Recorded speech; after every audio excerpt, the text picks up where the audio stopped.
Hallelujah. കർത്താവിൻ്റെ അതിപരിശുദ്ധ നാമം വാഴ്ത്തപ്പെടട്ടെ. ക്രിസ്തുവിൽ ഏവർക്കും സ്നേഹവന്ദനത്തെ പിന്നെയും അറിയിക്കുന്നു. എബ്രായ ലേഖനം 2-ാം അധ്യായത്തിന്റെ 18-ാമത്തെ വാക്യത്തിൽ താൻ തന്നെ പരീക്ഷിതനായി കഷ്ടം അനുഭവിച്ചിരിക്കാൻ പരീക്ഷിക്കപ്പെടുന്നവർക്ക് സഹായിപ്പാൻ കഴിവുള്ളവനാകും.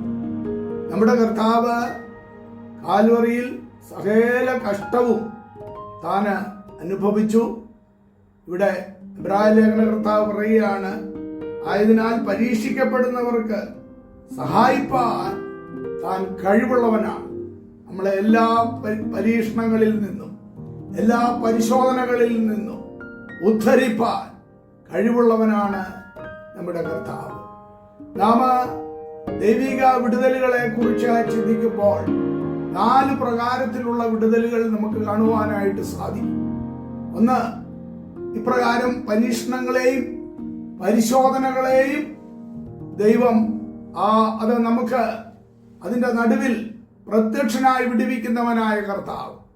യഹൂദാബാലന്മാര് ആ അഗ്നിയിൽ കൂടി കടന്നുപോയപ്പോൾ ആ അഗ്നി പരിശോധനയില് ദൈവം ഇറങ്ങി വന്ന് ആ നെബൂഖദ്നേസർ ഉണ്ടാക്കിയ ആ വലിയ 7 മടങ്ങ് ചൂളയിൽ നിന്ന് വിടുവിച്ചവനായ ദൈവം.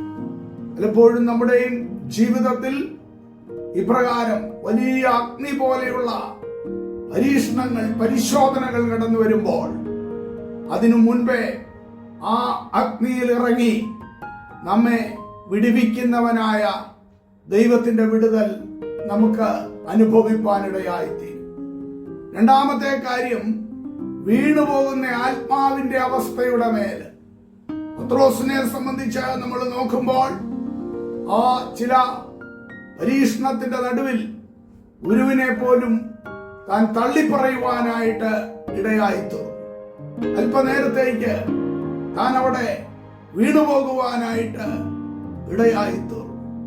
എന്നാൽ പിന്നെയും പത്രോസിനെ സ്നേഹിച്ച അരുമനാഥന്റെ സ്നേഹം നമ്മുടെയും ജീവിതത്തിൽ ചിലപ്പോഴൊക്കെ അങ്ങനെയുള്ള സന്ദർഭത്തിലും കർത്താവ് നമ്മെ കൈവിട്ട് കളയുന്നവനല്ല എന്ന് നമുക്ക് കാണുവാനായിട്ട് സാധിക്കും. മറ്റൊരു കാര്യം, ചില പരിശോധനകൾ നമുക്ക് ചില ശൂലം എന്നതുപോലെ കടന്നു വരാം. അത് ദൈവം നമ്മെ സ്നേഹിക്കാഞ്ഞിട്ടല്ല, പ്രത്യുത നമ്മെ ഒന്നുകൂടെ മാറ്റേറിയവരാക്കേണ്ടതിന്. പൗലോസിന്റെ ജീവിതത്തിൽ അതാണ്. ജഡത്തിലൊരു വലിയ ശൂലമുണ്ടായിരുന്നു. വെളിപ്പാടുകളുടെ ആധിക്യത്താൽ 3-ാം സ്വർഗത്തോളം താൻ എത്തിയിരുന്നു. പക്ഷെങ്കിൽ തന്റെ ശുശ്രൂഷയ്ക്ക് അവഹേളനം വരാതിരിക്കേണ്ടതിനു വേണ്ടി ഒന്നുകൂടി ദൈവം തന്നെ ചില ശൂലങ്ങളിൽ കൂടി കടത്തിവിട്ട് വളരെ പ്രയോജനകരമായ അവസ്ഥയിൽ പൗലോസിനെ തികച്ചെടുക്കുന്നതാണ് നമുക്കവിടെ കാണുവാനായിട്ട് കഴിയുന്നത്.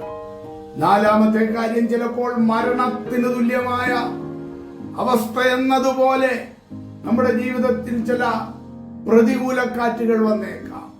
ഏലിയാവിന്റെ ജീവിതത്തില് താന് മതി എന്ന് പറഞ്ഞുകൊണ്ട് ഒരു ചൂരച്ചെടിയുടെ കീഴിൽ മരിക്കുവാൻ കിടക്കുന്ന ഏലിയാവിനെയാണ് നമുക്ക് കാണുവാൻ കഴിയുന്നത്. ഈസബേലിന്റെ വാക്കിന്റെ മുൻപിൽ വളരെ ഭയന്ന് പരവശനായിപ്പോയ ഒരു മരണതുല്യമായ അവസ്ഥയിലേക്ക് മാറ്റപ്പെട്ട ഏലിയാവ്.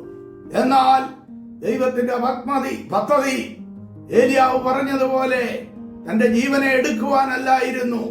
അഗ്നിരഥത്തിൽ ദൈവം ഏലിയാവിന് വേണ്ടി വിടുതൽ കൽപ്പിച്ച ദൈവത്തെയാണ് നമുക്കവിടെ കാണുവാൻ കഴിയുന്നത്.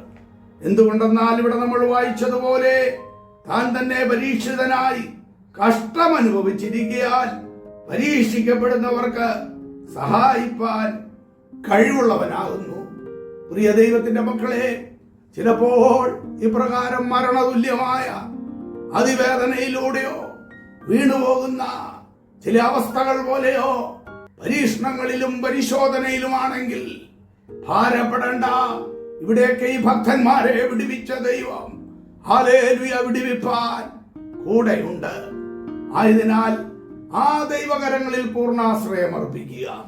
പ്രിയപ്പെട്ട കർത്താവേ, ഈ ദൂത് കേൾക്കുന്ന മക്കൾ ആരെങ്കിലും വളരെ ശോധനയിലും വേദനയിലും ഭാരത്തിലും നിന്നയിലും രോഗത്തിലും ദുഃഖത്തിലും നെടുവീർപ്പിലും കടന്നു പോകുന്നെങ്കിൽ അവരുടെ അവസ്ഥ അറിയുന്ന ദൈവം സകല പരിശോധനകളും കാൽവറിയിൽ സഹിച്ചവനായ കർത്താവേ, അവിടുന്ന് ഞങ്ങളെ സഹായിപ്പാൻ വിടുവിപ്പാൻ ശക്തനാണല്ലോ. ഈ ദൂത് കേൾക്കുന്ന മക്കൾക്ക് അവരുടെ അവസ്ഥകളിൽ വിടുതൽ അങ്ങ് നൽകുന്ന കൃപയ്ക്കായി സ്തോത്രം. ദൈവകരങ്ങളിൽ ഏൽപ്പിക്കുന്നു കർത്താവേ, യേശുവിൻ നാമത്തിൽ തന്നെ ആമേൻ.